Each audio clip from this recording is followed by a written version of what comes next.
Bon, je viens de voir passer cette illusion d'optique sur Facebook là, et j'ai voulu m'assurer que ce van était bien la même dimension, avait la même dimension que celui-là. J'avais un gros doute.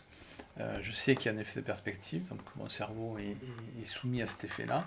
Et en fait, euh, on va vite voir. Donc j'ai fait, il y a vraiment une illusion d'optique, hein.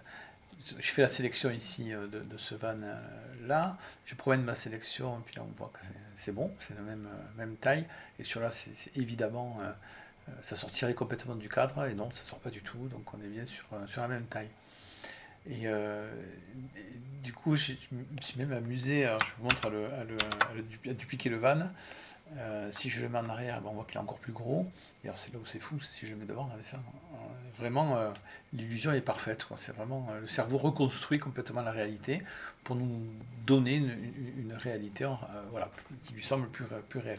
Donc on voit à quel point quand même sur toutes ces illusions d'optique en général, les chiffres d'Adelson, etc., notre cerveau est fragile.